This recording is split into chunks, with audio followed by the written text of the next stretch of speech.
Let me know I'll when give it's ready, Brian. Yep, 1 second.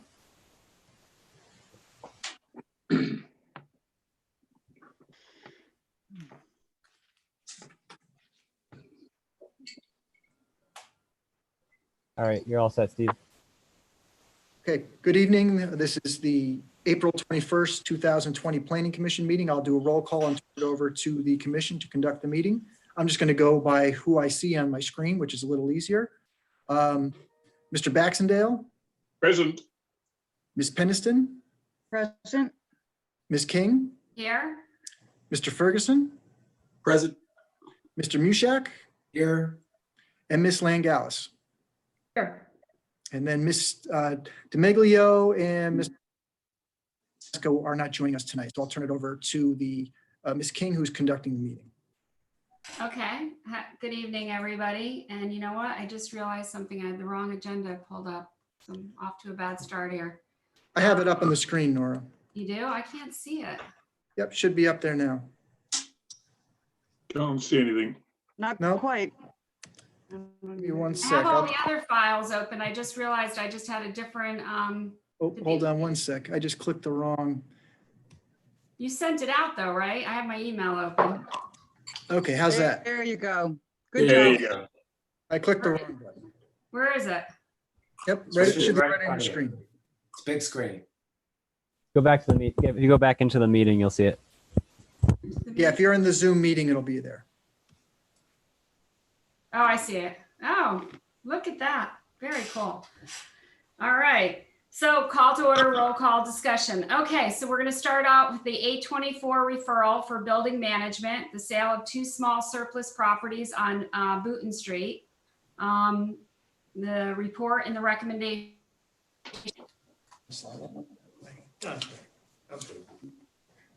So Alan Lowe from Building Management is sitting 6.1 feet away from me and will be able to run you through the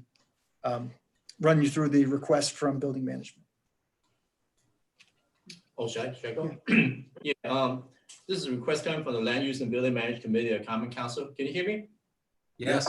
Okay, great. What happened is there's this little piece of property, actually 3 pieces on Bowden Street, but they're on the, I would say the west side of Bowden Street, and it butts the Brian McMahon High School football field. And the field is substantially higher in elevation than this property. So there's really like a rock hill that goes from there.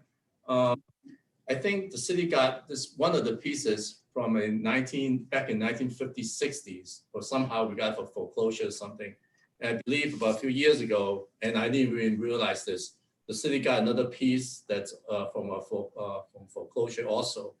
And what happened is that, I'm not sure they're showing the right pieces, but. I think they are. Yeah, okay. And what happened is that I guess about 2 years ago, 3 years ago, the property between us was acquired through foreclosure from the city, from whatever. Somebody bought it for a foreclosure sale. And so now he approached the city to see whether he want to sell the 2 pieces, because by itself, really has no value. Because back in the 1990s, we actually advertised the property for sale, and nobody wanted interested in buying it. One of the problems is that there's no sewer on the street.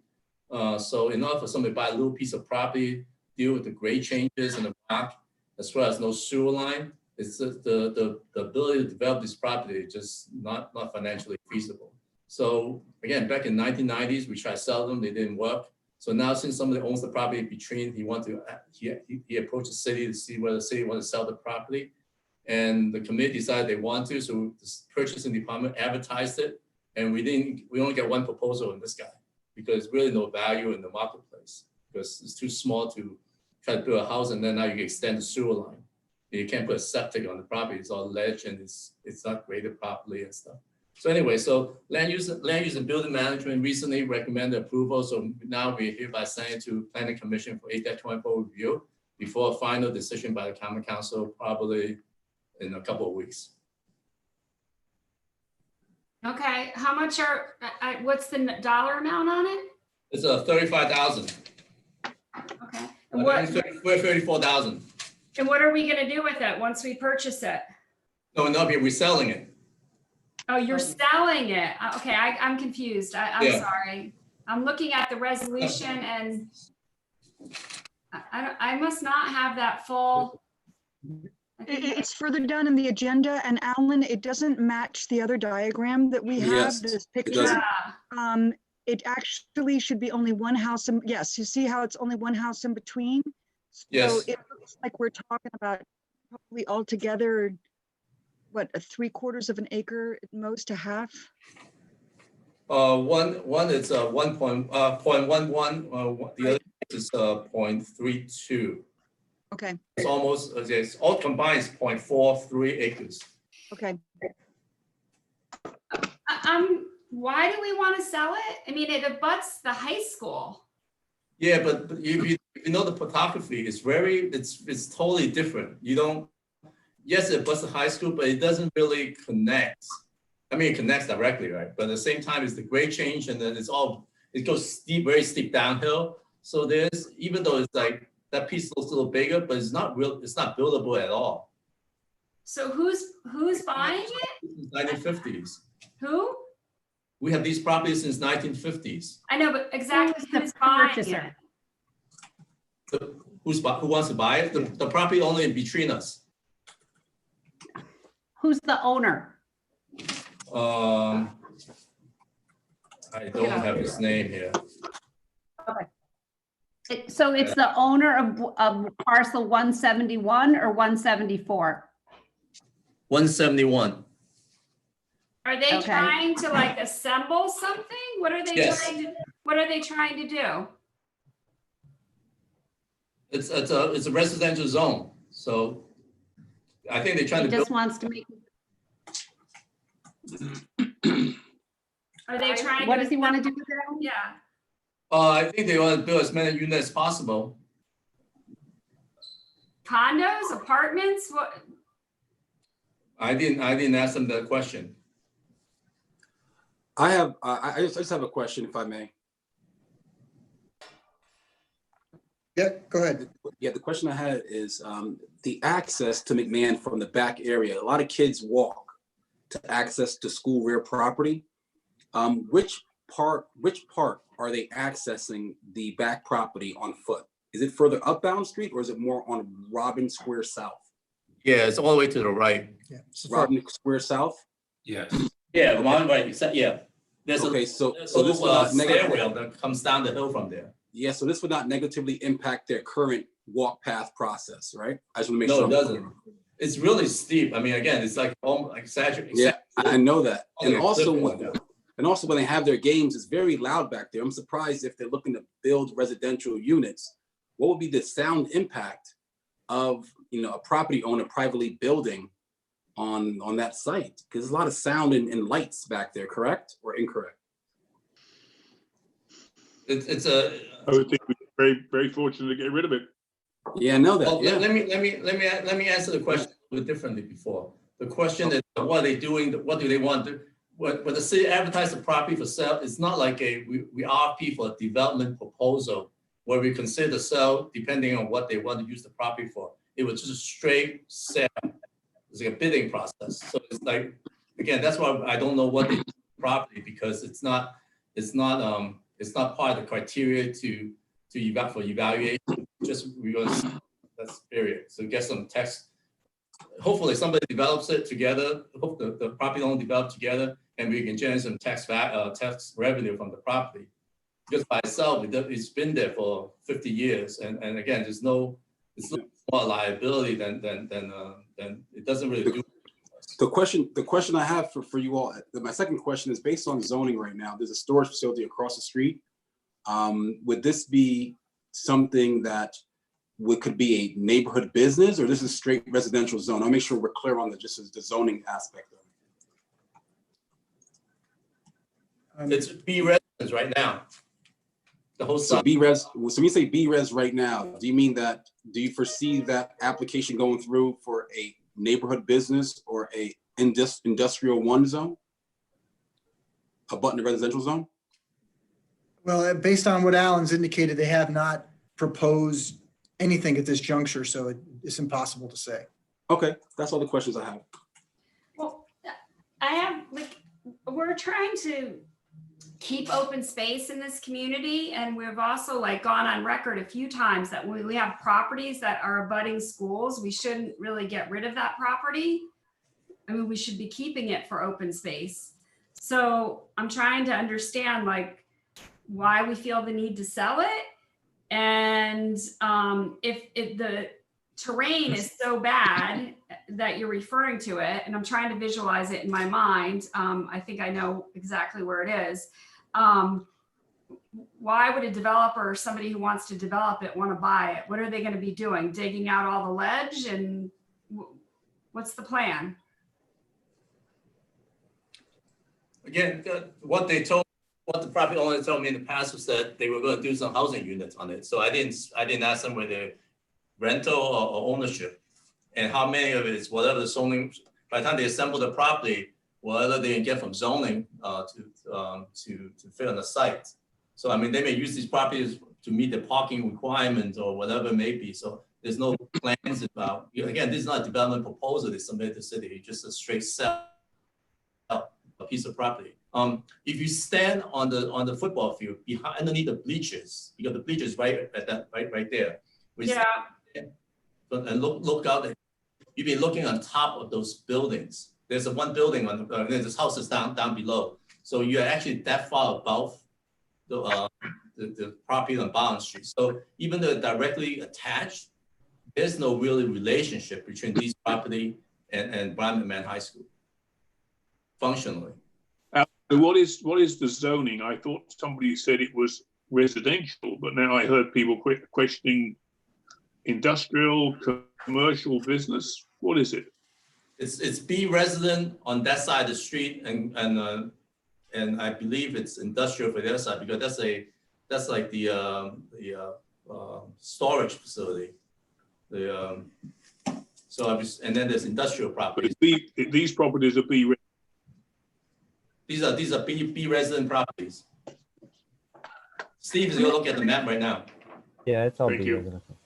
I mean, just looking at the map, I don't know how it could be used for anything for the school, because it's such, especially that 0.11, I don't see how it could be used. And it's such a strange cut into it. I guess more the issue for me is just, what it would be used for and if it would change the character. But I did see that across the street, it does have that storage unit. So, and if the city had been trying to sell it before, what compelling reason would there be not to sell it, except that we might have a concern about how it's used? But what's the worst that could be done under the current zoning it has? I shouldn't say the worst. What is the most commercial application it could have under the current zoning? As Alan is correct, it's B residence, so there is no allowed commercial.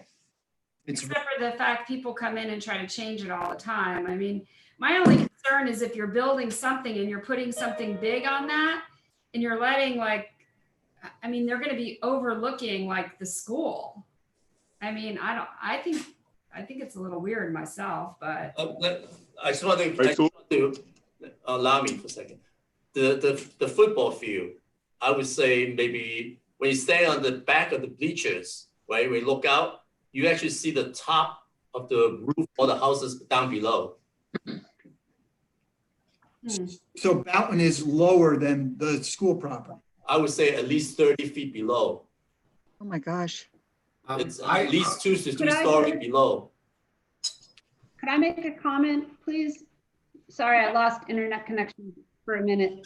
I'm very familiar with the street. One of my first sales was all the way at the end with a house that didn't have plumbing many years ago. And I've looked at other properties along there.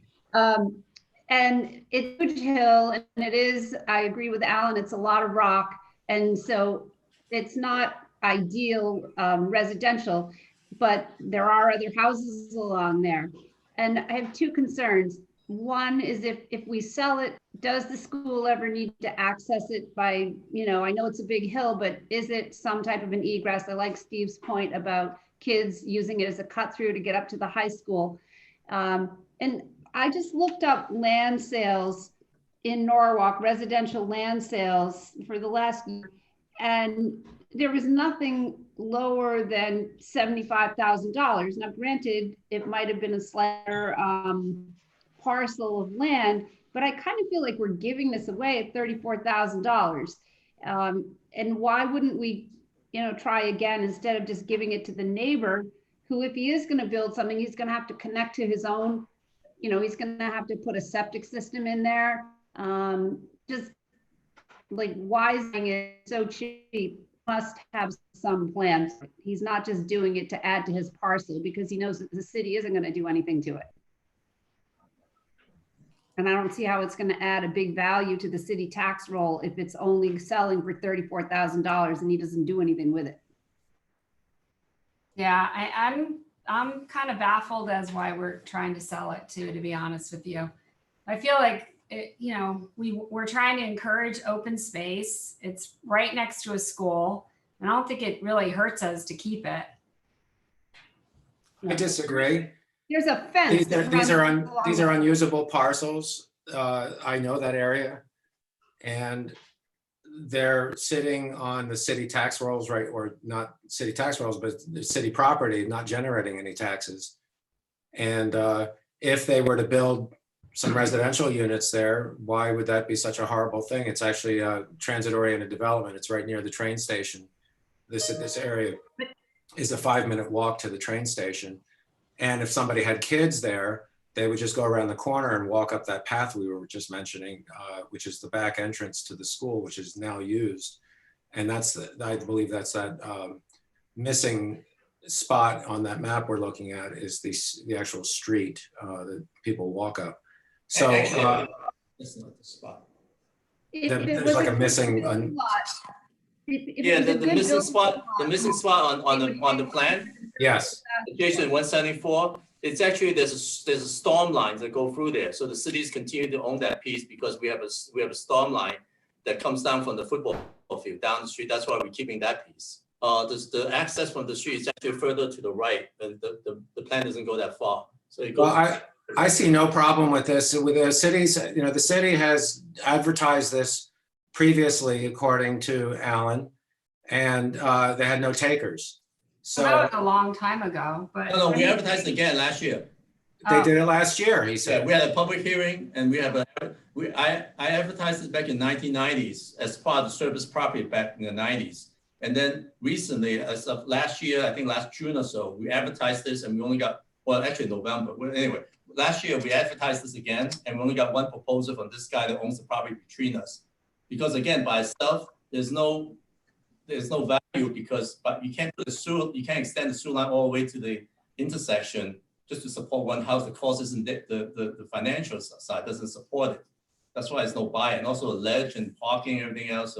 So that's why by itself the property just sits there. Again, these properties sitting there for a while. I mean, the larger piece sit there since 1950s, as far as I know. And actually, I think the value of the properties around it would increase. Yes. Because who wants an empty lot? There's probably, I'm guessing, but usually empty lots attract dumping. And One of the problem the property owner between us want to buy the property is that he bought that house under foreclosure sale. It's been abandoned since he bought it. He thought he can do something with it, but he hasn't able to. So because this lot is just small, because the ledge and the hill behind it is making not feasible. yeah. So one of the problems he has is vandalism that he has. So again, that's the interest. We want to approach the city by these. I think that we should encourage someone to improve their property. I don't see any negative consequences to this. I think we should approve it. so Alan, the path that the Brian McMahon kids walk down that connect them to the train station, Yes. it looks like it's on 169. No, it's not. It's on the street. There's, Where is it? yeah, the area between 174 and 177. There's a fence along, and again, this is part of the grade change, so there's no path coming down here. It's actually off the map to the right. It's on the street. We can't see you pointing. I think somebody has to do it with a Yeah, mouse but or the map something. doesn't go any further. You really have to. I'm trying to look it up on Google Earth, and I'm like, the Laura, path. you can look it up on us. If I'm on The that. Google Earth, I looked it up on Google Earth and it's showing it way too overgrown to get a good feel for it. But I mean, I'm with Mike that I don't really know what kind of alternative use could be done and if it could be a more logical development and wouldn't be an abandoned property. It seems to me that that makes more sense. I mean, I don't know how much it would generate for taxes. I think Tammy has a point about, are we selling it for the right price? I don't know, but I don't see any, I don't understand what it could be used for as an alternative. And it seems to me it would make more sense to make it one lot. So, and as And- long as it can't be used for something that would be unsightly or unhealthy, I'm not sure what the objection is. Because I don't see how Brian McMahon could use those two little small parcels. And may I talk? I'm getting used to this. Can you hear me? I agree with Nora that, you know, preserving open space next to a school is important, but this is not valuable open space that could ever be used for expanding ball fields or access or anything else. And certainly there'd be no ADA compliance for any kind of path or steps. You'd have to put in an elevator. I mean, it just seems so impractical that it would ever be used by the school for anything except dumping leaves, maybe. But seriously, I think the whole neighborhood could be improved by selling 2 empty lots that are city-owned and probably not being maintained very well. And then suddenly somebody owns them who lives next door. He's going to start maintaining them, and I think it's going to improve the whole neighborhood. It just looks like from the map that I'm on that you know, I have the little man walking around right now, and it looks like the kids or something are using part of that as a path. I don't think so. You don't think, who said that? You don't think so? No, I did, Tammy. Oh, I mean, I'm looking at it right now. Yeah, No, it drops like 40 feet at least, if not more. right. It's really steep. It's not something that a kid is just gonna walk through, not to mention it's heavily treed. So I don't think it's right there. But if my argument would be, if these are valuable, quote, building lots, then the city should be selling them for a lot more than $34,000 for 2 of them. Because if a developer really wants to develop and sell a house there, the least expensive house would be, you know, like $400,000, and we're going to sell them the land for 34. It's just like the wrong price for my real estate. And that's the one thing I do agree about is just the price. Yeah, I mean, I kind of agree the same way. You know, I just have a feeling that in 4 months, this person's going to be before us and they're going to be trying to change the zoning and I don't know, doing Well, something.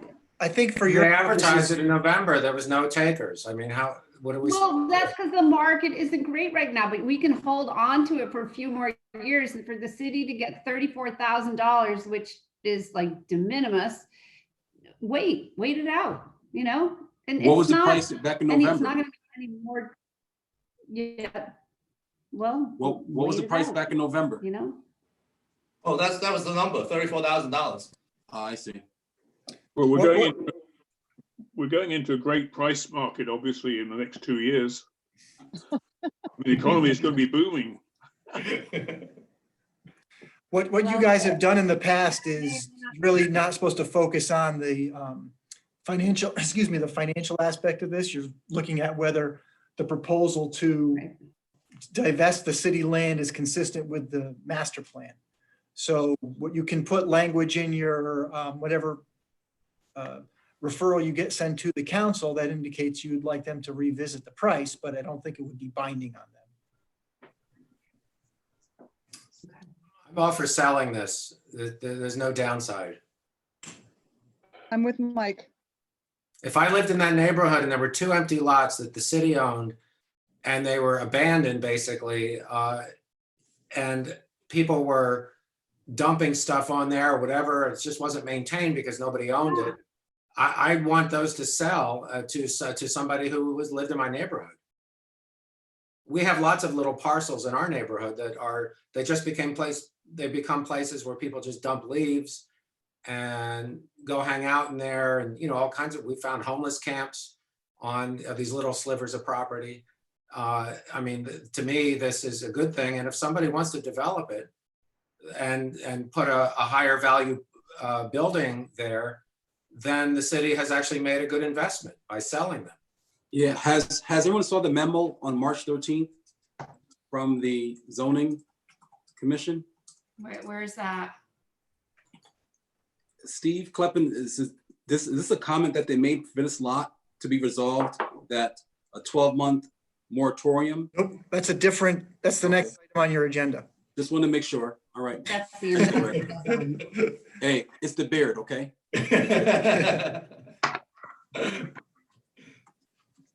So are we ready to take a vote or not? I don't know, Nora, what do you think? Yeah, sure. Nora? Yeah. Okay. You Carl? can take off the I'll image. propose the motion. Take off the image, Brian, if you could. Where?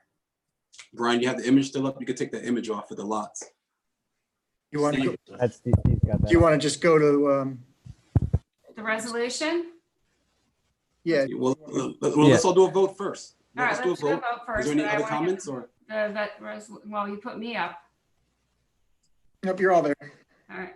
And then the resolution would be that the latest one that I just emailed you a few hours ago with the correct language on it at this time. Can someone read it? Because I did not see that email. You want me to read it? Please.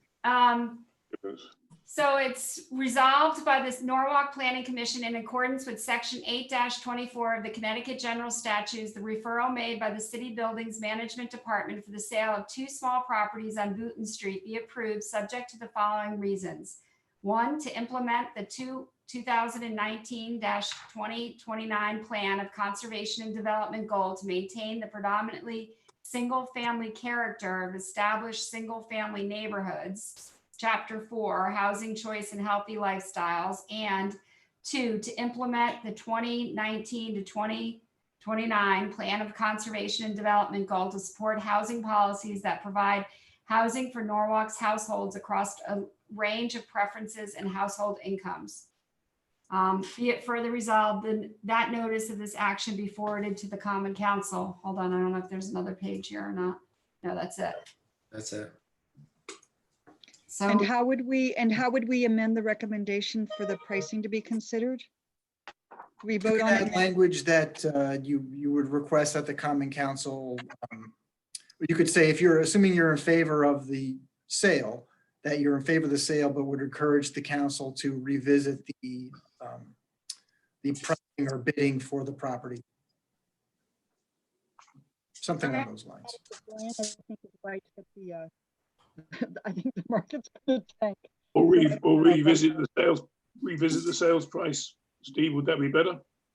Yeah, that's fine. How would the Common Council do that? Let me interrupt for a second. I would bring it back to, see, typically what happens is the Land Use and Building Management Committee voted on something, referred to the Planning Commission for 8-24 review. If there's no conditions and it was approved, then it will go directly to, I would bring it directly to Common Council. Any item that the Planning Commission approve or disapprove conditions, I will bring it back to Land Use. The Land Use a meeting in a week and a half from now, 2 weeks from now. So I bring it back to them first. If then they will do that, they will take your recommendation, consider it, and they will decide whether to go for rebidding the property or whether they would send it to a council directly.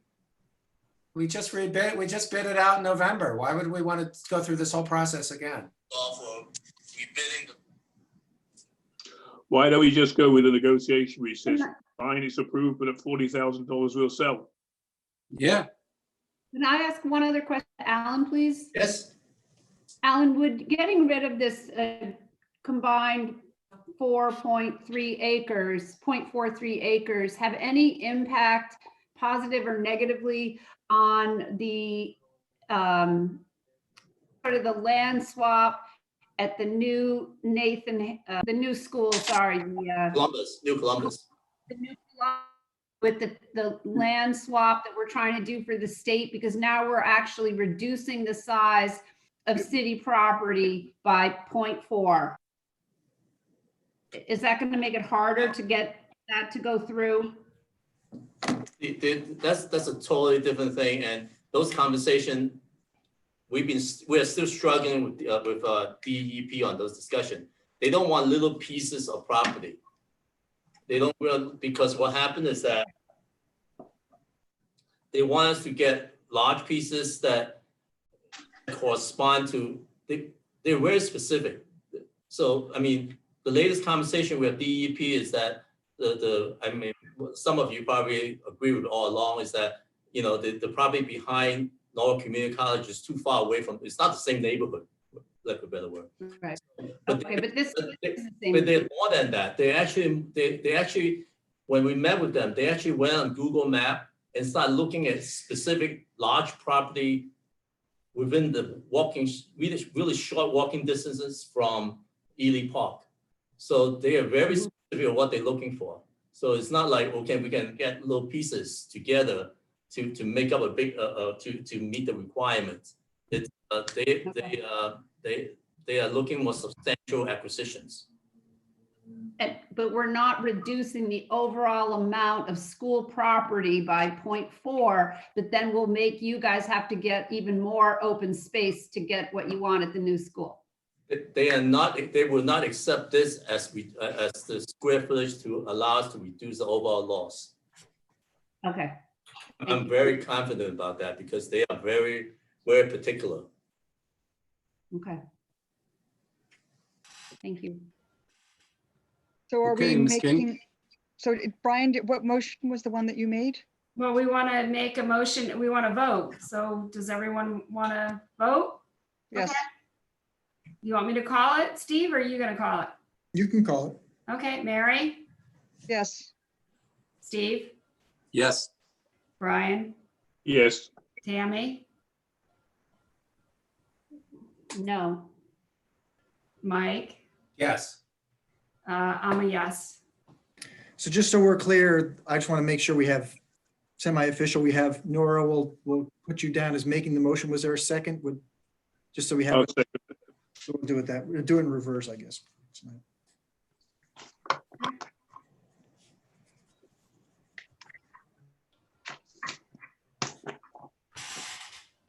Are we good? You're good. All right, so, Thank you. You know, I miss meeting with you guys because I expected Fran to bring some cookies or something. oh, I know, we don't have Fran here. I tried calling her earlier today. I miss Franny. All right, everybody, be safe. All right, thank you, Alan. So, Okay, so we're back to 3, discussion and or decision. We're doing 3B, zoning commission referral number 1-20R- proposed amendments to establish a 12-month moratorium on certain uses in the industrial number 1 zone, including building materials and storage yards, contractors, storage yards, and single and 2-family dwellings. Report and recommended action. Yep, so I'll switch over the screen again so you can follow along. As soon as I can find it, that would be helpful. It's weird to see all the budget stuff behind you, Steve. We haven't got any final numbers on that either. Oh, we can forward those out. We didn't get them, yeah. Okay, so Great. I'll take you to the language. This is the first part of the language. So this, which I hopefully was clear in the memo that was sent out, there is 2 things happening. One is the city's just about to undertake a study of the industrial zones, which was a recommendation in the citywide plan. Second, we had a concern/request from Councilman Young regarding contractor yards in South Norwalk and wanted to see kind of, I guess, a moratorium placed on those until we had a better understanding of what was happening with those. And the industrial zone study is going to look at that specifically. So that was sent to the zoning commission, who instructed staff to proceed with some language to take a look at that. And staff also recommended we look at putting the moratorium on single family dwellings as an allowed use in the I-1 zone as well. So that's part of the language you see in front of you. The industrial zone, Who recommended that? The single family development? that came from staff. Okay. And so the industrial zone study is just about to start up. We'll talk about that a little later. But the idea is hopefully that these 2, the moratorium and the study, kind of dovetail timing wise, and that those the 2 items get fleshed out within and we have a recommendation as part of the overhaul of that section of the regulations. So I don't know if there's any questions on that. I'm happy to answer anything I can. I'd like to ask a question about item number 5, exclusion, which says the moratorium shall not apply to any complete application which has been submitted to the commission prior to the effective date. Are there any pending applications? There is, Brian can jump in, but there is definitely one application in the pipeline, and there may be a second one. Yeah, there's 2 right now. I think one is on South Main Street, which is just an over-the-counter zoning permit. They don't have to go for any special permit or anything like that. And then there is a special permit that is going to go before the zoning commission once they kind of have all of their reviews done by the other departments. But that would have to go for a special permit. What are those both for? They're both for contractors' yards. Oh, And so the one on South Main Street will automatically get approved? As long as they comply with the current zoning regulations, which last I checked, it did. And did they put those in when they knew this was coming down the pike? Has the second one just sort of come to be, or was it in there for a while? I mean, I'm not sure if they did it because they knew the regulation was coming. It could have played a part. The not the South Main one, but the one going for special permit, that's been the thought process for a while because they actually have engineered plans and they're much further along in the process. And Steve, is there any reason why we have to include that exclusion? Is there some process Yes, where we can't stop it? You do have, yeah, and the language that you see here, I worked on pretty closely with Brian McCann from Corporation Counsel's office. That language, the exclusion part of that is mimicked in statute pretty much, where any regulation change that the commission puts into effect, if somebody has an application in before that amendment is approved, they're exempt from the new amendment. That's only fair. Yeah, so that we did put the language in there about a complete application. So we didn't want somebody just to come in and say, oh, I'm putting a contractor yard in. Well, you'd actually have to have your plans done. You have to meet all the requirements that would be part of any approval from either the staff level or from the committee. I mean, I'd be curious what Steve thinks, but it would seem to me there's been so much pushback from the community about this kind of construction that I wouldn't see any reason why not to approve it right away. It's too bad we can't stop the other one and get really a handle on the planning, but unless I'm reading something wrong, seems to me it's really important to move on this quickly. Am I misreading something? Steve, I'm kind of curious what you think. Steve Ferguson. Good. Thanks for chiming me in. I think that this is a very sensitive subject in that corridor. So I will ask staff, since Steve spoke to corporate counsel already, were there any discussion around the negative impact it would have on the adjacent properties or the surrounding neighborhoods? Because some of these South Norwalk parcels, you have C, D, restricted industrial, neighborhood business.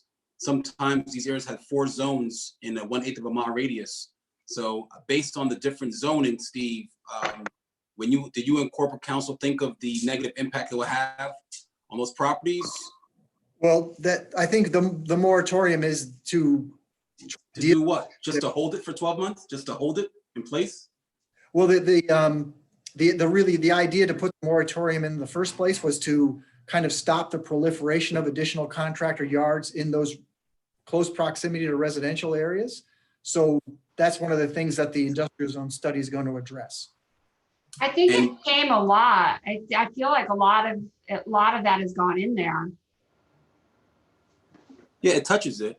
Yeah. But at the same time, when you talk about 12 months, is that 12 months for the public to weigh in or for the zoning commission to analyze it even further, depending on the permit? Or so when you do it, one of the case law with moratoriums in general is you have to have some basics. You have to have a purpose. So the purpose is we're going to do a study of the industrial zones and we have concerns about additional contractor yards popping up. So we want to study that. So that's kind of the purpose of it. There has to be a duration, and the duration in this case is for 12 months. And we felt that the study itself shouldn't take longer than 12 months by the time that the study actually gets moving. And assuming this moratorium passes through the zoning commission, the 12 months are going to line up pretty closely. So we think the two work pretty well together. The commission has the ability to extend the moratorium if it needs another 6 months or 3 months or whatever the time frame is. Which commission, the planning or the zoning? Zoning. And also during this 12-month period, Steve, what is your thoughts as far as these changes? Well, what are your thoughts? I would like to hear what your thoughts are behind it. Well, I have some, but I don't have. What are they? Well, it's hard to say because I don't have the zoning map up showing all the industrial zones, but they're kind of industrial zones in general. They're kind of spread out and sporadic. They're not like we have just one cluster in South Norwalk and that's the only area. You also have East Norwalk, you have Perry Avenue, and the Martin Luther King, an even different section of industrial zone land. So there are some areas I think don't need to be industrial zone anymore. There's some that in areas that abut residential where maybe residential is not the best use on those properties, but we have to look at the big picture and look at the individual neighborhoods before we make any. How about the opposite? Instead of residential not being the favored, have you ever thought about the opposite of residential being favored and not the industrial piece in some of these properties? Some of them, yes, yeah. That'll be the case in some of those areas. Now with this case study, with studies, we just went over the capital budget this year. We talked about paying for these studies. With this study, we would have to pay for a consultant to come out and do a study to tell us what we probably already know. Do you think the study's valid? This money is actually already approved from the previous year's budget. So it's not new money going into the upcoming July 1st budget. So we've already gone through the selection process with the consultant. I don't think I have full understanding of this to weigh in. So I would just ask the other commissioners their thoughts. Does the Planning Commission have the opportunity to weigh in on the plan and be able to follow this process? Because my instinct is that it is important to get the process stopped and to be reflective, but I'm not clear in the process what input the Planning Commission could have. Yes. But my concern is that if you're already getting people that are putting in applications to do work and we don't move on this, I'm just, I think it's important for us all to take a deep breath and sort of stop it. I'm just trying to see from the language, what would be the reason not to do this, because it seems to me it very much fits with the POCD in terms of thinking what really fits with the guidelines within the POCD of how we want to develop things, and just sort of stop just ongoing development as it's been. I like the idea that it's stopping this continual development of some of these industrial lots when clearly it's making a lot of the neighborhoods unhappy. And so as long as the Planning Commission could have some input later on, and there's a process where the public can have effective input and we can get a more rational plan, it seems to me a very smart move. Yeah, just Tammy is actually on the committee that's looking on the study. She's your representative. Tammy, what do you think? Well, the study hasn't started yet, so we haven't really gathered any new information. We just interviewed the firms and we selected a firm. But what do I think about this? Yeah.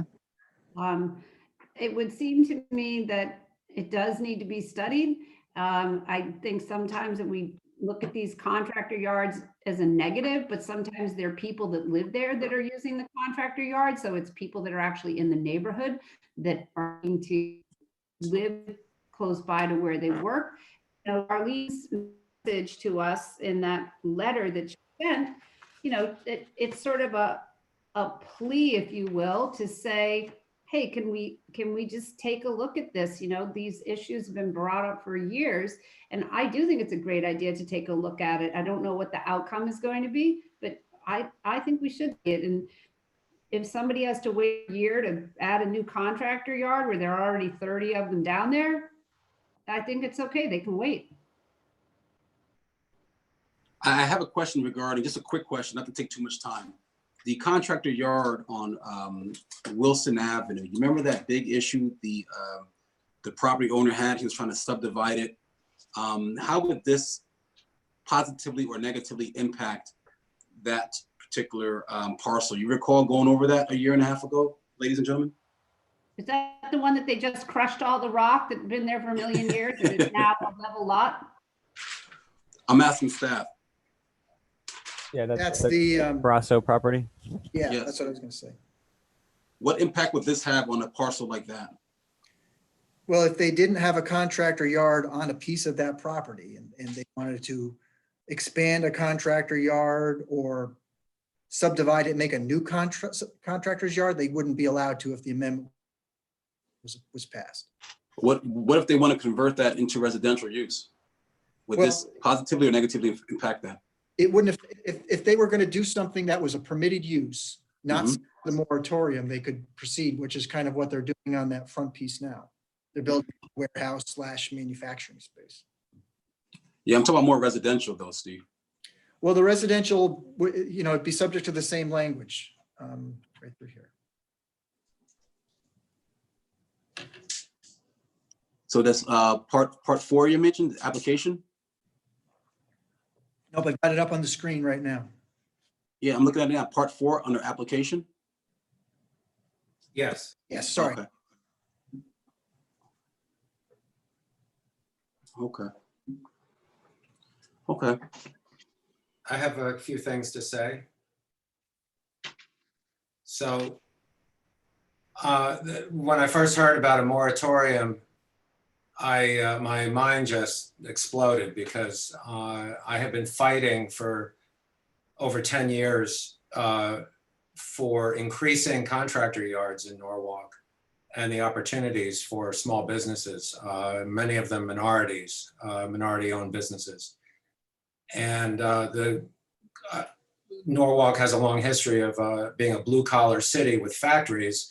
Factories all closed, unfortunately, but a lot of those folks went into trades who would normally, in the old days, would have worked in a factory, but a lot of the tradespeople are around and they provide a necessary essential function, whether it's roofers, landscapers, painters, carpenters. And we've always had a problem in Norwalk where contractors have such limited supply of spaces to run their business that they end up in residential neighborhoods, basically running illegal businesses in their backyards, parking their trucks on residential streets, et cetera. There's a lot of pressure. So I'm actually going to support this moratorium because of the way it's been explained and presented by staff because of the industrial study. But I want to stress that I have been it's the strongest thing I've ever felt about in Norwalk is that we, the small businesses and contractors are the backbone of our city, backbone of our economy. And it employs thousands and thousands of people and the delis. And if you just look at the supply houses, everybody that that has a livelihood based on contracting, to limit that in any way is a real burden for a lot of people. So, so I want to say that the industrial study, I hope that it will do things that will actually increase contractor yards in areas such as, and I'm just going to throw this out there because I've always been pushing for this, in restricted industrial, for instance, on Martin Luther King. Not sure why contractor yards are not allowed there, but you could have some expansion of contractor yards there and get them out of the dense neighborhoods of South Norwalk, which is a real issue. I also, I know the pressures and I know all of the issues that happen when you have a contractor yard that's busy and the trucks are being loaded up and you have people living right next door. I get all that as well. And so I think that we can study this, take a breather. It just happens to be coinciding with the pandemic. So there's not going to be a lot of economic activity in the next year. And with the reasons presented in terms of doing the study, I am going to support it. But I am going to just be strongly advocating for increasing contractor yards and those opportunities for contractors all through this process. And if I can be involved in the industrial zone studies in any way to provide that voice, let me just say there are a lot of people in Norwalk who are going to be not happy to hear about this moratorium, especially the contractor community. It's big, it's active, and these folks I feel like I'm a voice for them in many ways because I'm a contractor. I do not have a contractor yard in Norwalk. I actually have one in Stamford where it's easier to have a contractor yard, but I do not agree with the moratorium in principle, but in this case, I see the need for it. And then the other thing, I'll just say that if I know that a lot of my friends in South Norwalk, which is the community I live in, although I live in Golden Hill, I'm not in the lower part of South Norwalk where a lot of the industrial zones have the pressures on the neighbors. But the biggest thing that you can do to encourage gentrification is to get rid of the contractor yards in South Norwalk, because suddenly a lot of people are going to want to live in places when there's no longer a contractor yard next door. Those property values are going to go up and you're going to actually encourage. So in a way, this is like shooting yourself in the foot. If there are people who think getting rid of contractor yards in South Norwalk is going to somehow improve quality of life for the people who live there now, in many ways, it may actually not, it may work against them. That's just the nature of the beast. You're going to increase the desirability of places to live because you're going to get rid of the noise and disruption of trucks on the streets, et cetera. So it's a double-edged sword. But anyway, I'm going to push for more contractor yards, but I'm going to support this moratorium based on this study. So Mike, I was just going to say, I think you're right to think about this interest, but it seems to me it needs to be rationalized and that you want to do it in a way that makes sense. And in terms of the gentrification, I would say then one of the things we need to be thinking about as a planning commission too then is about how we're also going to be thinking about the issues of affordable housing development. And so I think they go hand in hand, and I think it's a good time for us all to take a deep breath. So I really appreciate your comments, because you're right, we have to think about this kind of businesses, but I think it needs to be more rationalized about how we plan it. So I also support this in terms of taking a deep breath and figuring out about how we're going to figure out where it makes the most sense to put it.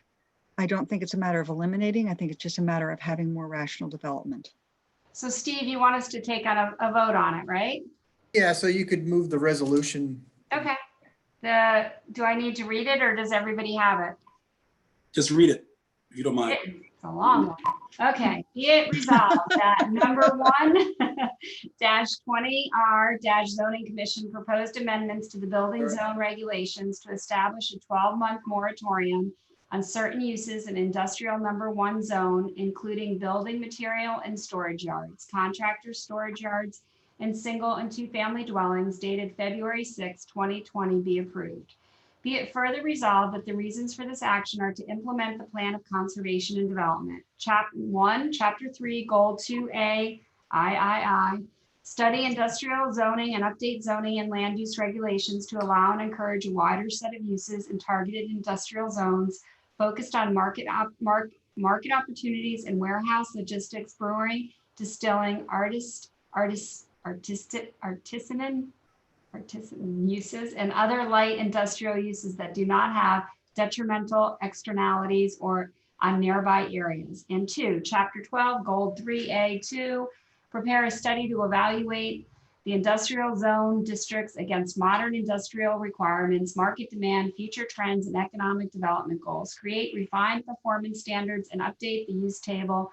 Example, allow by right warehouse and wholesale distribution facilities, boutique manufacturing, and clean industry, etc. 3, Chapter 12, page 239, no heavy industry or residential uses. Contractor yards for processing erodible material should be limited and held to strict performance standards if permitted. Be it further resolved that the notice of this action be forwarded to the Norwalk Zoning Commission. All in favor? You want to go, Mary? Yes. Aye. Can we get a second? Oh, who's the second? I'll second it. Okay, so Mary, Yes, Steve, Yes. Brian, I'm for it, Brian Baxendale. Tammy, Yes. Mike, Yes. and I'm a yes too. Nora. Great. All right, moving right along. Now we're going to, let me scroll back. Give me a minute. Where am I going? We are going to discussion of other items, East Norwalk's TOD plan. Do you want to, the next item on the agenda is the industrial zone study report. Do you want to, any other questions on that? Because we pretty much did most of it right there. Oh, you must, oh, I had East Norwalk TOD, but, Yeah, I'm going to do that next. So I figure if there's anything okay. industrial zone studies. Well, Yes, I'd like to add a comment on the industrial zone study. Yeah, I want to basically just repeat what I just said, but I want it on the record that anything that we decide in the city from a planning perspective as opposed, dealing with contracting yards should be to expand opportunities for small business people. And there will always be a need for contractors. Your house will always need a roof. Your house, you'll always need an electrician. You'll always need a plumber. You'll always need a painter. These businesses are not going away, and we can't push them out to Bridgeport and add traffic onto 95 and make our small business community have to pay that much more to driving time and et cetera. We should be encouraging an expansion of those opportunities in Norwalk, however that can happen. I'm not going to propose anything right now, but I think allowing contractor yards and restricted industrial is one thing to look at, but this needs to be a part of the industrial zone study, because in the past, the city has a long history of whittling away at contractor yards because people find them undesirable without thinking about the impact on the contracting community, which is big, viable, and extremely important to the economy of Norwalk. And not only that, to the entire region. So we just can't have a city of residential and corporations. We have to have the small business people who are contractors accommodated in our city plans and in our neighborhoods. There's most of my neighbors here in South Norwalk are contractors, as am I. So I think that's just very important. So I wanted to put that on the record. and maybe when we're thinking of this too, like we could think, because I was with Mike on zoning with a lot of this. I was with you, Mike, when some of this was getting approved.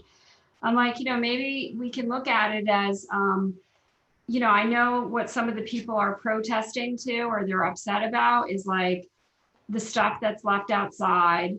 A lot of conversations were originally a lot of the equipment might go inside. Maybe we could look at ways of maybe enforcing that or making that better to maintain them. And I also think from what I heard from some of the people, upset about them is, and I've actually witnessed it myself, is like, how they get their trucks in and out and they're backing up and, maybe it's not this elimination or shutdown. It's like, how does everybody work to support them and how can we make it better with what's going on there? Does that make sense or no, not at all?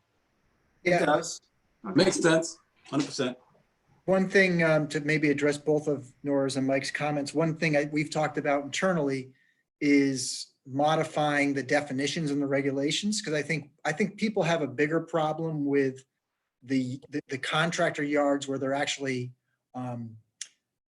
processing materials. So if they're like sitting up on piles 20 feet up in the air, moving dirt around, creating dust, versus guys that just have like an easy example is like a plumbing supply business or an electrical contractor where maybe he's got racks outside of piping or tubing, but that's not causing any much of a nuisance, and he's got 5 or 6 or 10 trucks. That's not as much of an impact on the neighborhood. I think we need to redefine those a little bit better, and maybe one of those is much more suitable next to a residential area than a processing yard is. I think the processing yards are a bigger headache, at least definitely from an enforcement standpoint. Well, I mean, I think even like LaJoy that's there is, I've brought stuff there, but it's not that pretty from the eye. And if you live in that area and you're driving by it and the smell is pretty bad and the debris is pretty bad and, they've been there for a long time and I don't know if are they considered a contractor yard or what are they considered? I don't know. They fall under that same kind of definition. They're grandfathered in for their use, and they have some other state permits as well based on their activity beyond. I mean, I know a lot of people take advantage of it. Like I've said, I've brought stuff there that you can't get rid of anywhere else. It just, it isn't, I think people find it not that pretty to the eye in the neighborhood. I mean, maybe there's things we could do to make it look better. I don't know. Well, So Steve, I would just ask that we get updates as it goes along, so it's not something that's fait accompli. I mean, Yeah, the reality is you need diverse functions in a healthy economy, and everything has a place. You just want to make sure that it makes sense where things are and that the pieces fit together. Yeah, So the I idea, just think, sorry. no, I'm done. So the idea of having Tammy on the committee, similar to what Brian's role with the East Norwalk TOD plan, is to come back to you monthly and keep you up to date on the latest activities of that group. Tammy, you are our Wonder Woman on this charge, Tammy. Just keep Mike involved as much as you can. Mike is very knowledgeable with this process too. And I love Tammy. but We're all friends. I want to just say that about 8 years ago, we worked real hard to get a new definition of indoor contractor facility approved. And that has immediately opened up the old Brandman's, which was the paint store, to become a ServPro location where the vans were parked inside. All the activity is inside, following the definition. But it was to encourage contractors to go into business zones. So I'm not sure, I'd love to know how often that actually has been utilized, but I know it was used right away. But that expansion of uses, well, I think in hindsight was successful in terms of allowing contractors to look at other places to locate in the city that were previously off limits to them without disrupting neighbors and et cetera, because everything was forced inside.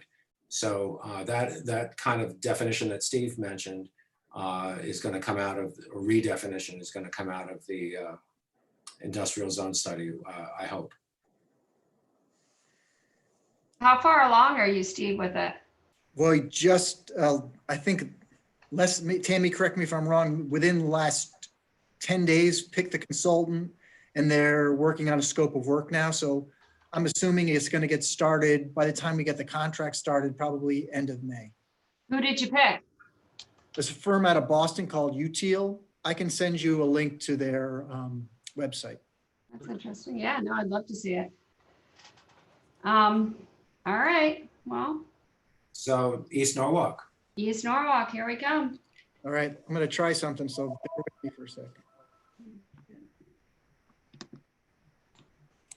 That worked. Hold on. Does that work? Can you see the screen still? Yeah. When did you send Yes. that? Because for some reason I cannot find that in my emails, and I know I up yesterday. What? What are you Do you looking know for? when you sent that? Do you know what time, date, when you sent that thing? Which thing? The plan, Uh, sorry, the TOD. Tammy, the I think there was TOD. an email that had multiple attachments. I'll look and see which one it was. Oh, thank you, Mary. I'm trying to Can you see find my it. screen now? Yes, I can. That's fine. If it's on the screen, hopefully you can follow that way so that Yeah, okay. That's good. that works. Too many emails. Okay. So yeah, and I did send out a PDF, so you got a little opportunity to, Yeah, Yes. that's what I went through. and this is kind of a broad, big picture look at it. It's not the fine details of where there are, because there's a lot of recommendations regarding sidewalks and some economic development incentives that aren't included in this part, but I wanted to give you the bigger picture items. Before I get into it, just to give you an update, a kind of update on the schedule, the Oversight Committee, which Brian Baxendale sits on as your representative for this study, just got the draft report maybe this week or end of last week.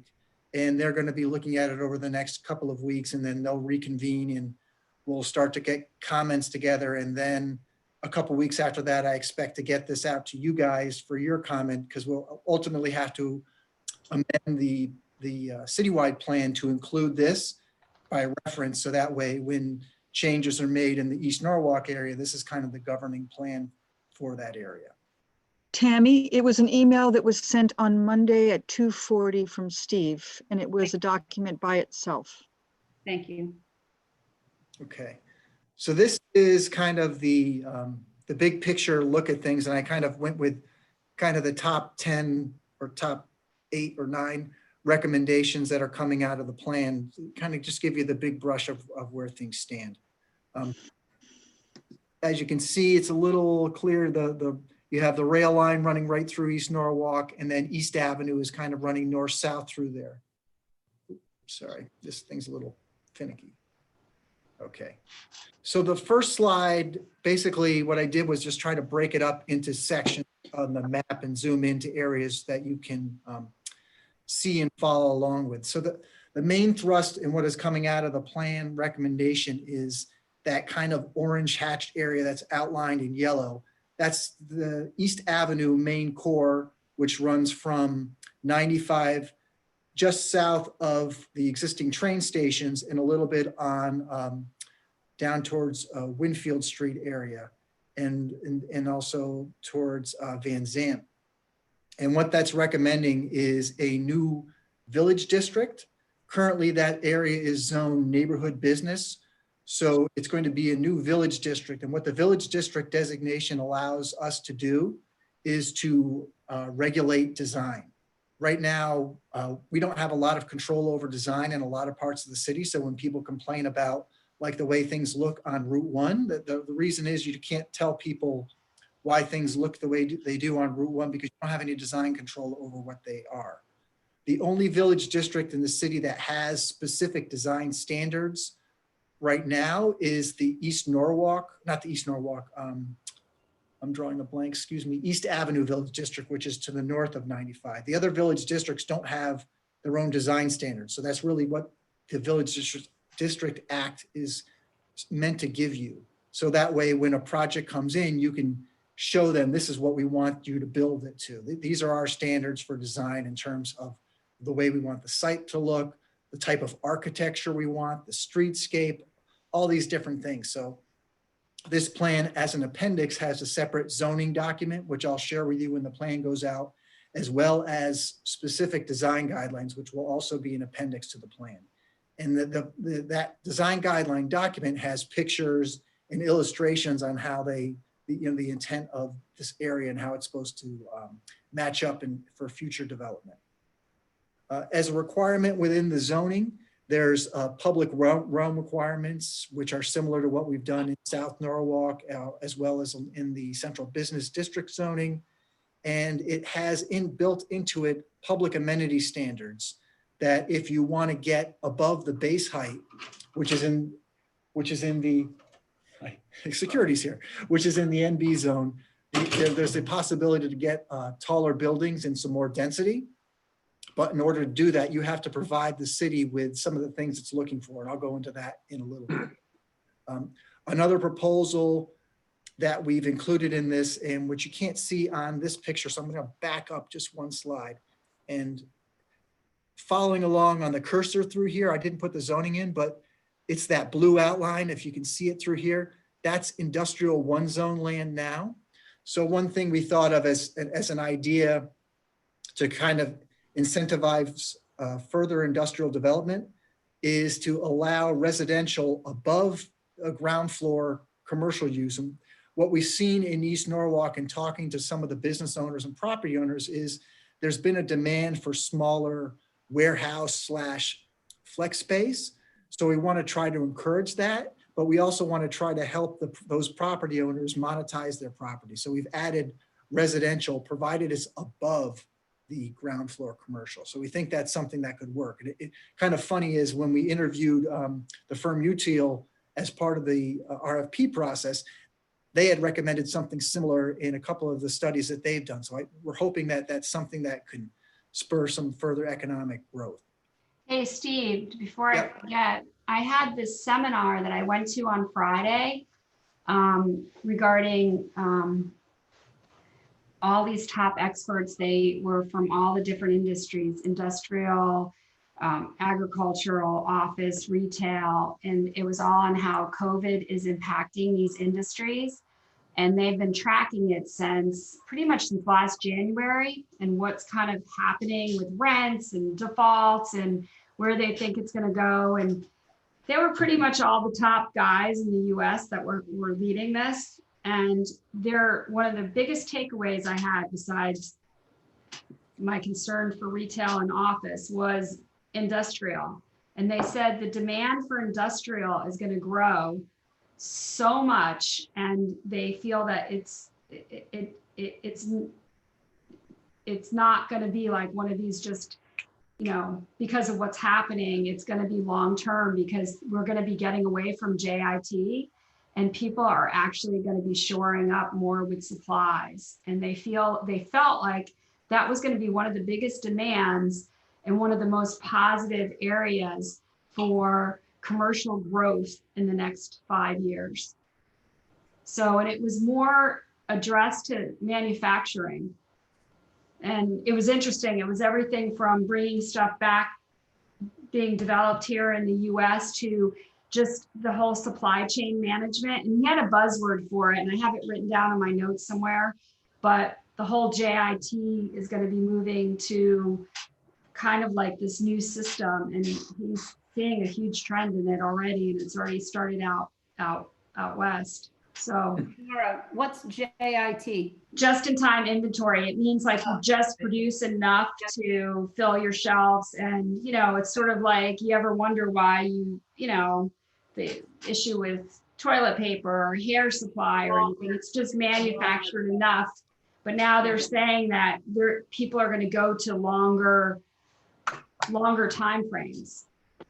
And they don't see that as a trend. They see that as something that we're going to be dealing with for the next like 5 to 7 years. It's interesting. Yeah, that dovetails nicely with what we're doing then. So. Yeah, no, I just, you know, I want to know too, just so that, you know, you're like, well, you want to put the apartments up, you may find that people are going to be looking for more space than what you're thinking. And the last item to point out on this slide is number 7, which is kind of on the lower right. And that's one of the things we kind of came out of this was, there's some road improvements that are needed around Gregory Boulevard and Cemetery Street. And I know we talked about one of our meetings previously where we talked about this, you know, whether it's a roundabout or just bump outs in sidewalks and crosswalk improvements, connecting that better. And also the rezoning a couple of those parcels around the cemetery itself, and maybe the cemetery can act as more of a focal point in and around that southern part of the new zone. Steve, only on that point 7, just it's improve in the last part of the sentence, not improvement.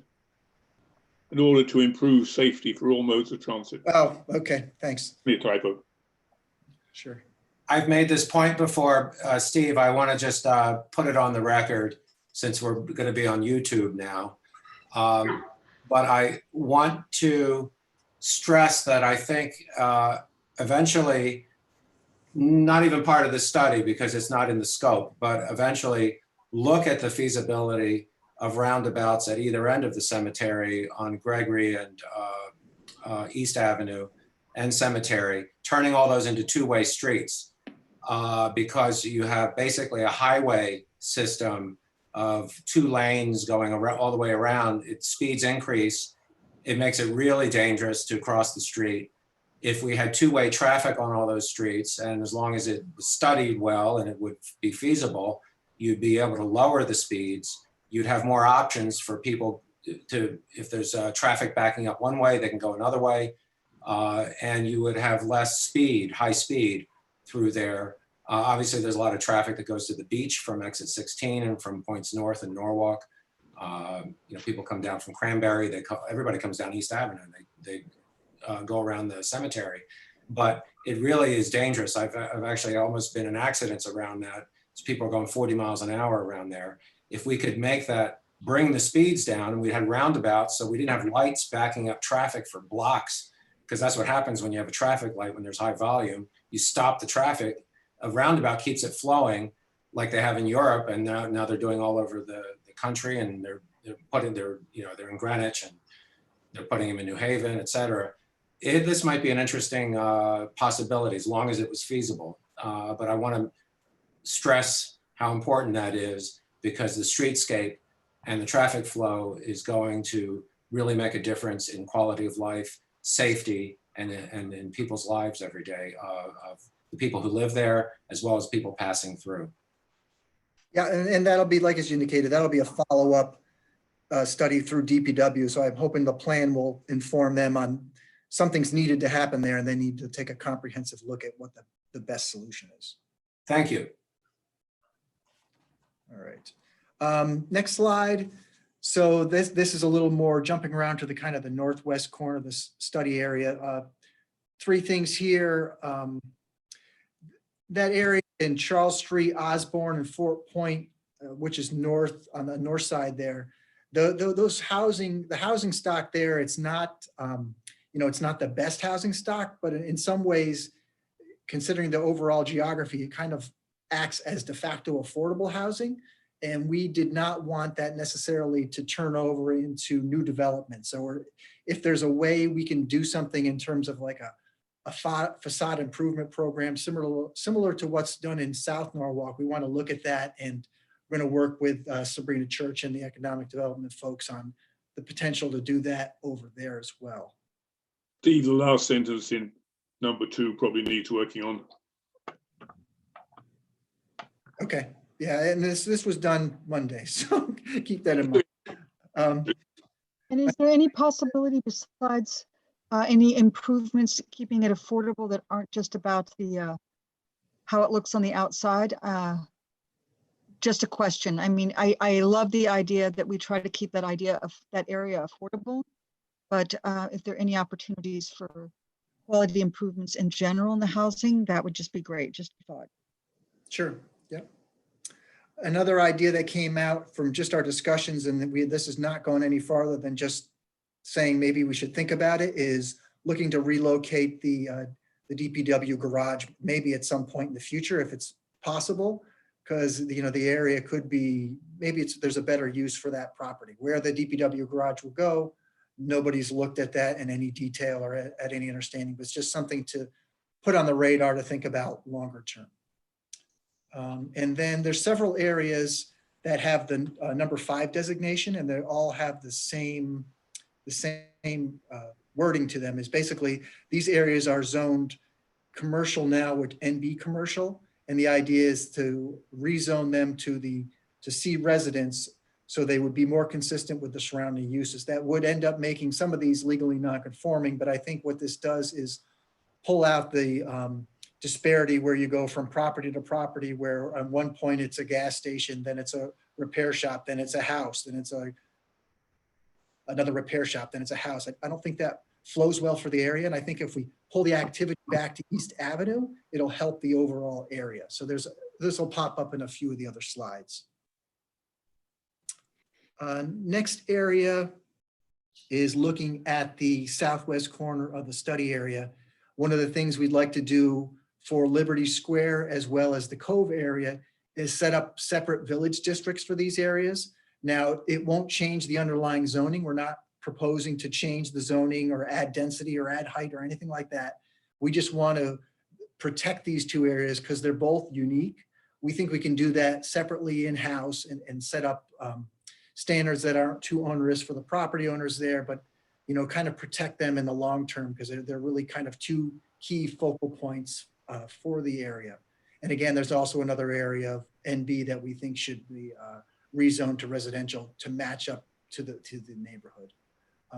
One big theme that came out of this plan, which I think is really kind of exciting, is the idea of creating this promenade along Vets Park, which we think could serve to connect South Norwalk to East Norwalk. And it could be this really kind of expanded active area with a really wide sidewalk, activities for things to do that could one of the pictures up there shows these kind of exterior gaming tables. They could be exercise equipment that you've seen in those active trails. It's a way to kind of link the water back to the community as well. I think it's an untapped area. The DPW actually has money in their, actually I should say Transportation, Mobility and Parking has money in one of their capital budgets to redo sidewalks and do some, I think, bike lanes along there. So we talked to them about holding off on that project, and maybe we're going to look at, well as with the folks in the Parks Department, on really expanding this out and taking advantage of this kind of unique opportunity to create something for the greater good of the city here. I love that. I do too. That's been one of the areas where I've been escaping to on my bike when I need to get out of the house. So here, it would be great to bike there more and walk there more. I love that area, actually. I do And too. this one I touched on already. Cove area is kind of, I think it's one of my favorite parts of the city. It's kind of a neat little, Yep. almost a little beachy area. So we want to try to make sure that gets protected and enhanced any way we can. So we think setting up a separate village district with its own design guidelines will achieve that. That's Steve, can I make First a Avenue. comment? That's First Avenue. Correct. Yep. I'm sorry, Steve. Steve Yeah, Ferguson. can I make a First quick Street. comment? Is that okay? Brian, is that okay? Make a comment, Brian? I was just correcting it's first street. Okay. not I know, First Avenue. I know Brian Baxendale's been very involved in this, so I'm really happy that we have persons from our commission being a part of these different studies. It really makes it more strong and more impactful. I had a question regarding, to piggyback Mike Mushik's comment. I applaud Mike for his thinking about that roundabout, because it is essential. With that being said, my thoughts is Gregory Boulevard going to the underpass of the train station where Winfield Street connects. I would like for there to be a focus on to minimize that bottleneck where people think on the right-hand lane, you can take a right only, but they take a left and to go straight. Is there some Do that all the markers? time. I'm sorry? I do that all the time. Yes, that is, even for a no walker, it's very confusing. Even No, if you're it on is. an, It's awful.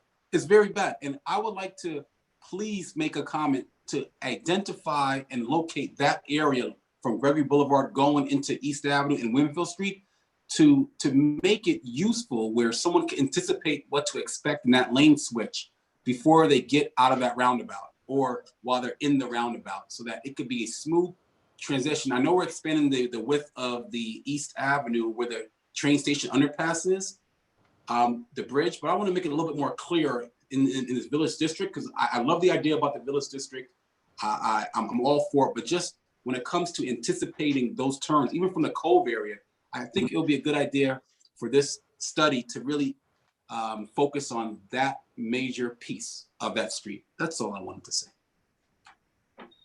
And one of the problems there are the driveways of the gas stations are so wide that you have less safe sidewalk than you have driveway, where you're crossing where, cars are flying in and out. They're often making left turns in a hurry in front of oncoming traffic. They're not looking for pedestrians, and it's so dangerous there to actually walk, which is crazy because you're right next to a train station where. Because Brian Baxendale, am I correct to assume that the idea was to have complete streets with biking, walking, and cars? Brian, am I correct to assume that or no?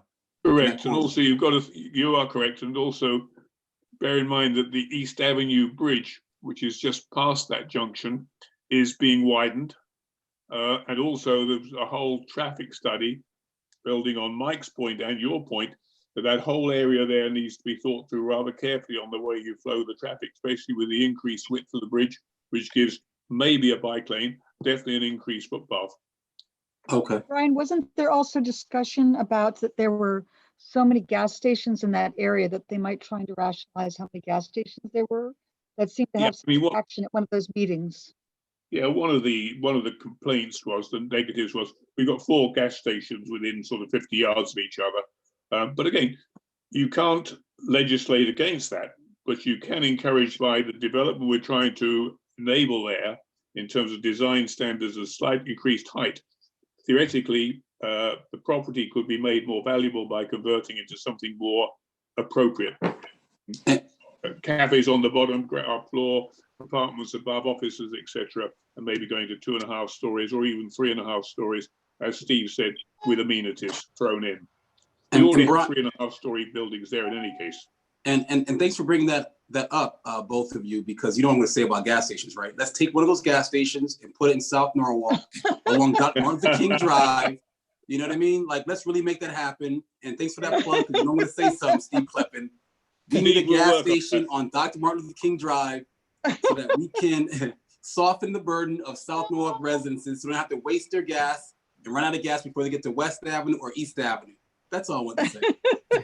So this is the last kind of slide related to the overall picture. So this is just out on Winfield Street. There's a couple outlier neighborhood business areas. Many of these are already residential. It just makes sense to pull that back in. And I think it helps traffic flow too as well. I think overall it'll help pull cars away from there. Some of those businesses are so cute though. Well, they can stay. There's nothing, we're not trying to kick them out. It's just if they ever change to a residential use, they wouldn't be able to go back to the commercial. That's all. Another, as I think, well, maybe I didn't mention, but as part of the plan on the village district itself, these, as hopefully the yellow is somewhat visible there, they're going to be required to have some kind of active ground floor use. And that doesn't mean it's got to be retail. It can be lots of different things, but that's one of the requirements in the village district. Also, as I mentioned, I think that they're going to be required to provide open space to the public and also public realm, wider sidewalks. And this is when they redevelop their properties. The zoning itself in the village district, it's the underlying zoning allows right now for 2.5 stories in a density of 1 unit per every 1,650 square feet of lot area. So what we're proposing is if you provide certain amenities, you could bump that up to a maximum of 3.5 stories and 45 feet and increase the density to 1 unit per every 825 square feet. And that's provided that you give us some of the amenities. So the existing zoning regulations in a couple different places have all these amenity bonuses built in, and that was utilized a lot in the Waypoint developments. They were a little ambiguous in the way they were written. So one thing we're trying to do here, and don't get caught up in the point system that's shown there because we're still, kind of working with a couple of our consultants to make sure the numbers actually work. But what we're trying to do is actually have a point system. And the point system is based on what you provide. And each one has a certain grade that goes with it. And there's things like outdoor seating areas, outdoor pedestrian plazas, public art, public green space, green infrastructure, because those are some of the things that the residents of East Norwalk voiced that they really wanted to see, because there really weren't public gathering places and places to sit and hang out. So the consultant team working with the committee came up with some different ideas on, and then we found some examples where public art and green infrastructure were actually the same thing. So we've incorporated those into the point system. We looked at things like public Wi-Fi, providing seating areas, shaded seating areas, Wi-Fi charging stations, lots of different things like that. So these are just some examples that were included in the draft zoning text. One other one that came up was, as we're trying to do it as an incentive, since the East Norwalk lots are smaller and pretty tight, we're trying to get people to think about if they redevelop that they partner with their neighboring property owner, and then maybe they redevelop together and they share the parking so we can reduce curb cuts, maximize the parking extent available, and then not rely on, external parking lots or structured parking if we don't have to. Another recommendation that I mentioned that's in here is to allow the Industrial 1 property owners to have a little bit of residential, and then also looking at things like live work, which we talked about in some other areas, and also look at things like makerspace and trying to be as flexible with those users as we can. Here's an example. One of the things we're looking at is build out. And this kind of goes to speak to the looking at the gas stations a little bit. Here's an aerial picture of the intersection, what we're just talking about, of Rogers Square, Gregory Boulevard, Winfield, and where it all meets up in East Avenue. So this is getting vetted still, so don't get caught up on this, but this is just a hypothetical build out. What the consultant is looking at, if they provide the amenities, what can they achieve on some of these parcels? So they looked at trying to maximize the site. The lower building is a 3.5-story building. The northern building, more up on East Avenue, is a 2.5-story. And they looked at where they partnered with some of the property owners to the rear, and then they shared parking, and they basically they worked together. And this is just a little larger scenario of those same properties. And this is kind of what maybe that can be achieved under the new zoning. Let me move the picture out of the way. So that's kind of like the theme a little bit, shows you what on the left picture shows you what's there now, and on the right is potentially what could be there. So the idea is you don't see the parking from the street. You've created a place where people can congregate on the street. There's activity there. The parking's all to the rear. It's a much more attractive facade for the buildings, and That's there now. that triangle is already there. It just has trees in it, right? Right. See, that's just what's there now. Yeah. Okay. Steve, with the widening of the East Avenue Railroad, are both sides being widened, and what is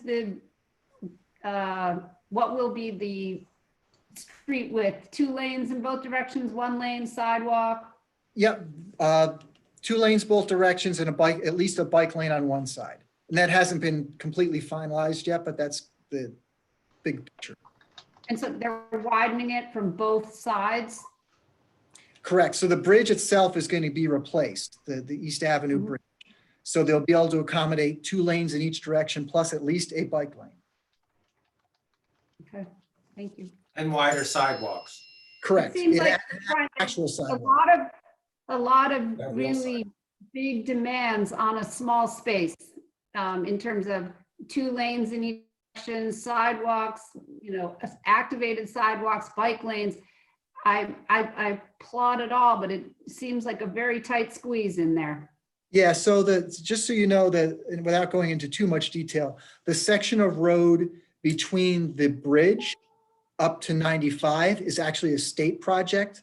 So our DPW is working in conjunction with the state to get the plans finalized. So it's a big project. And the last component, which I touched on, is the design guidelines themselves. So what we did was we looked at architectural themes from, and this was like the broader group worked on this with the team, that they looked at architecture and we tried to get as many comparable communities of things we liked based on the massing of the building we like. So we looked at other coastal towns. We looked at Greenwich. We looked at Newburyport, Massachusetts. We looked at Rockport, Massachusetts, Westport. So the design guidelines themselves have photographs and ideas of architecture that we like, and including architectural details regarding signage, regarding very specific facades, building entrances, cornices, street lighting, sidewalk materials. So we try to be as specific as possible. That way, when a developer comes in, he knows kind of like, this is what the city of Norwalk is looking for in this area. And if I build to these standards, I have a pretty good chance of getting approval. Here's just a couple more pictures of some other architecture, as well as some of the streetscape elements that we're looking at. So here's like some landscaping and drainage improvements, some seating areas, as well as some examples of lighting, storefronts, bike amenities, how to handle stormwater and seating as well. I think that's it for slides. Greenwich has really done a good job of doing that 3-level mixing a lot of different art design and kind of pulling it all together. Yeah, and the last thing I should mention is, there was, and I'm sure there still will be pushback from some of the residents about going above 2.5 stories. But our consultants did a pretty extensive analysis looking at keeping it 2.5 and then trying to get redevelopment. And they came to the conclusion, which I kind of would have been my guess ahead of time, is the reason you have the aesthetic on East Avenue you have now is because it's not worth it for a developer economically to build to 2.5 stories. There's no incentive for them to redevelop it. But if you go to 3.5 stories, it's much, and give them a little more density, which we think are both modest proposals, that you're going to get that, hopefully get the development, which is favorable for them and also favorable for the city. Yeah, no, and it actually looks nice. I think that's smart. I think by keeping it under 2 or 2.5, you're right, it's not financially feasible. And is this going to be mixed income, Steve? Well, they'll have the affordability requirements elsewhere in the city based on development size. It won't apply to this development? No, it will. So one of the things, there's a goofy thing in the zoning regs about the inclusionary zoning about it's starting at 12 units. So we're thinking for developments at 10 units, that's what we're talking about. So if 10 units or more, you have to provide affordability. I like the point system a lot. Yeah, and just keep in mind those numbers are probably going to change 2 or 3 times before it's finalized, just because we want to make sure that numbers actually make sense. I think Rowayton could benefit from a refresh like this, to be perfectly honest. What about, keep in mind how really there is no street activation over at Waypoint, in my humble opinion. Every time I drive by, I don't see a soul on the sidewalk. And East Norwalk has more residential people. It also has a train station that kind of automatically makes people walk. But if we end up with something like Waypoint, I will be very disappointed. Yeah, I agree with that. I think Waypoint, I agree. I think I totally agree with what you just said, Tammy. Yeah, you might recall when we did the rezoning on West Ave and Wall Street, we rewrote some of those regulations because of what happened at Waypoint, because everything at Waypoint is now internal. So if that internal walkway, and now we require everything to have street entrances and a street presence, which we didn't have before. Yeah. Right. Well, you mentioned not parking on and parking behind, which is a prettier aesthetic. But on the other hand, if there are no cars on this and people are just going to the stores, then there are no people on the street either. You have to kind of balance it. No, that's a fair point. Well, I think Waypoint would have evolved a lot differently if it had been finished correctly. But I think, hopefully this isn't going to take that kind of turn. I think that's where the design standards are going to come in, which are going to be quite detailed, I believe, because that gets the style and the type and the feel we want for this. Yeah, it's really nice. Right. If I was more adventurous, I'd be packing up and moving over that way. We'd welcome you, Dora. I know. It's like, trust me, I thought about it. Steve, Steve Kleppen, can you speak at all to in parking angled versus parallel? What are the benefits? Because I'm looking like Rockport has a little of both. I've been in that town last winter, and it is very charming. It feels a lot more residential a town than Norwalk in the city. We have that back in angled parking over there on by Three Sons, which seems a little odd. And what are we doing here for parking? I just wrote myself a note to check on the street parking I have to get back to you on that, because I'm guessing that angled parking, I don't think there'll be the width for that, but I'll talk to Vanessa, who's on our group in DPW, and she'll be able to give me an answer at least. I'm really trying to give that back thing, the back parking, like fair shake here, but maybe I'm just not equipped to do it. I struggle. It's embarrassing. I struggle backing up in there. I don't really see the point of it either. Well, I don't know about that. I mean, I read about it. It looks like it works in a lot of places. It's just,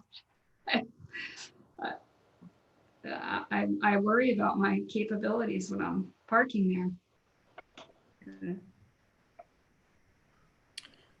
We go over there a lot because of my three sons, or well, before the pandemic, we used to go there a lot because of my three sons in Bank House. Yep. All right, so Nora, what's next on the Oh, agenda? next, okay, so we gotta go through the minutes, sorry. Okay, there are a lot of them. I don't have, yeah, do we want to, Steve, you only allotted us 3 more minutes. Do we want to save the minutes? It's up to you. He hasn't kicked me out yet, but he's coming. I can feel it. Can Why feel don't it? you just ask if anybody has any, and then we could, if they don't, then we could approve them one at a time.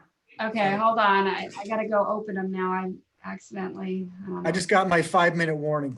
Oh, you did, all right, hold on, let me Do it. just open it it done, up Nora. again. If you don't get to the minutes tonight, that's fine too. So it's, Okay, hold Yeah, on. the minutes are on the website, right? They're just not the draft minutes. Well, Correct. Yep. All right, so wait, you want to start with the ones on, let's start with the 12/10/2009. We might not be able to get through all of them. Let's just go with one, see what we can get through. All Good. right, so 12/10/2019 minutes. They were I'm trying to refresh my memory here. Oh, this is when we were talking about South Main Street. Do you guys remember that far back? Yep, I read them. Yes, didn't- I remember. All right, does anyone have any comments, concerns, any mistakes, changes on How those? far along are we going with that, Steve? Is the YMCA moving forward? Are they pushing through this? Say that again, Steve. Steve just ran Is out. the What'd you say? YMCA pushing through this? You hear me? And he moved, he walked out of the room. Oh, I'm right here.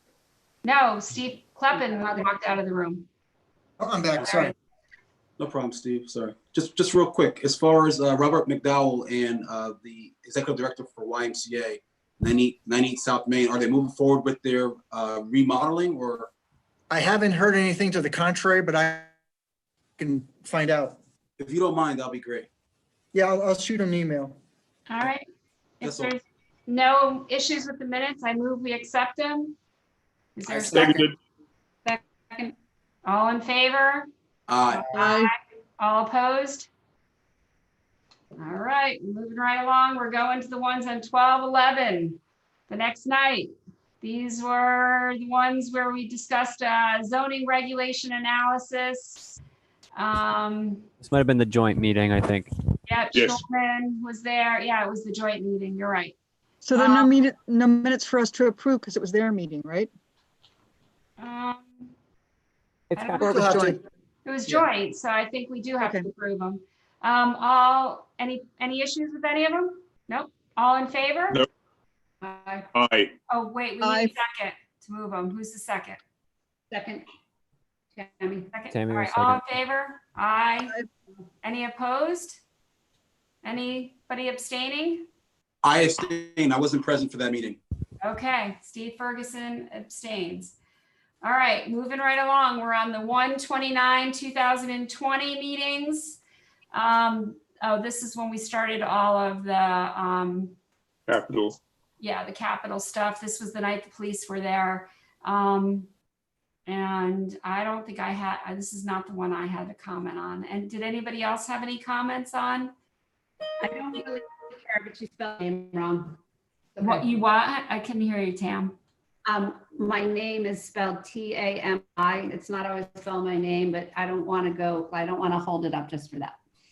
Okay. In the future, if she could spell my name right, I would appreciate it.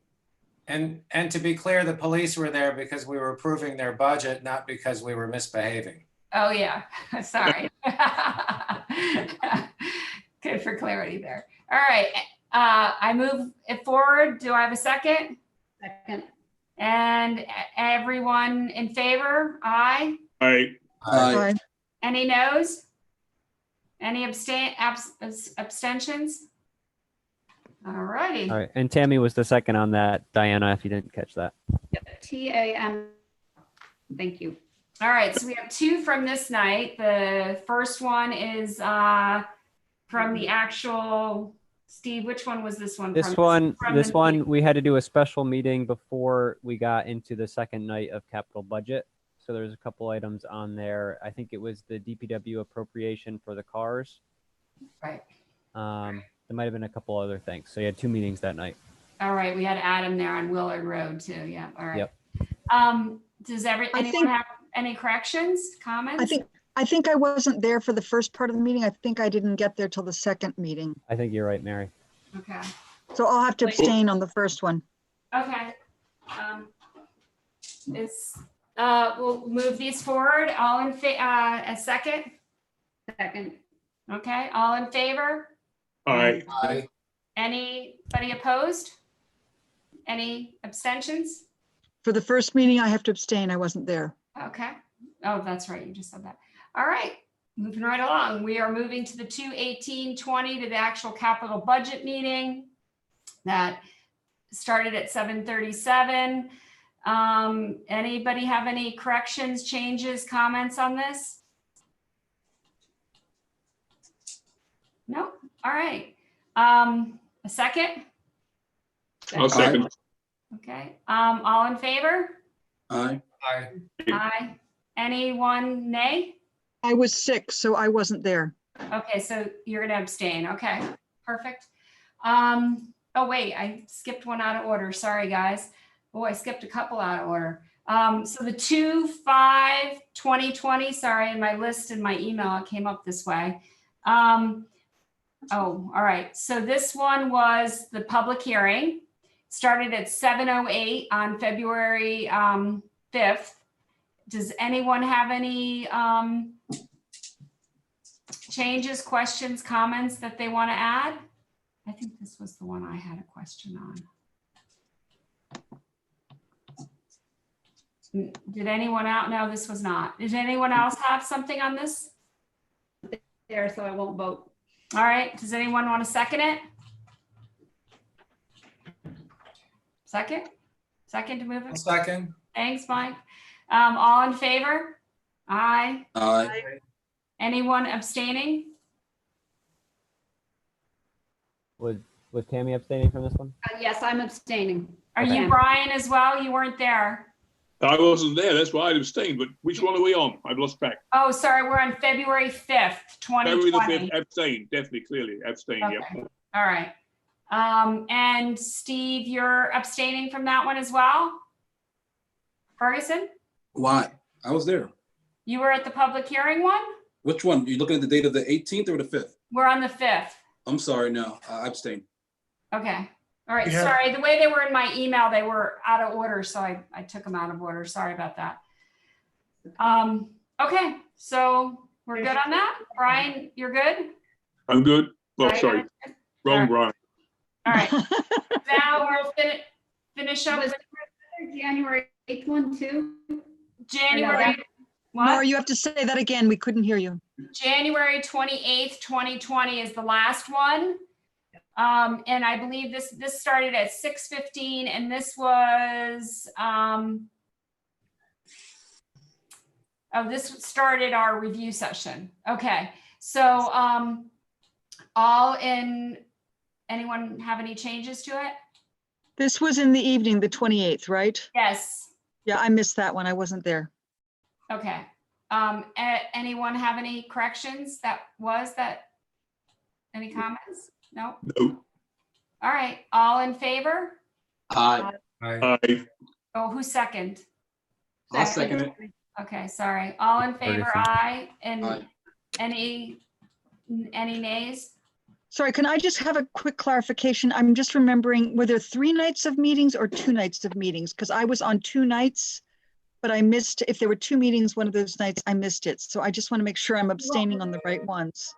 Right, on the minutes on the January 28th meeting that started at 16 PM, it has you on the phone. You were on the phone for that one. I remember. leaving, leaving at 12:10 a.m. Yeah, I looked.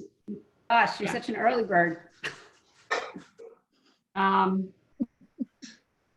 So I think we were all there, right? Yeah, we were Yep. all there. Okay, so Okay. would you be in favor of that one then, Mary? Yes, that's fine. Yes. Okay. All right. It was just, there was one that there was 2 meetings. I know I missed the earlier one. I was there for the later one, and I forget which date you Okay. all had that. All right. I think we're done. Does anybody have any comments? Nice job, Nora. No, thank you. Good job. Thanks. Who's gonna bang the gavel? You want to do it, Mike? Because you're, oh wait, who's, Yeah, Franny's make the to mo- my make the left. so motion first. You want to bang the gavel? We'll make a motion to adjourn. Second, adjourn, second. All right. Stay safe, everybody. I know. Yeah, Stay you have to- safe. Yep. Good to Thanks, see Steve. you, Thanks, Staff. everyone. Thanks, Brian. Bye. Thanks, Bye there. Diana. Bye now. Bye, guys. Thank you.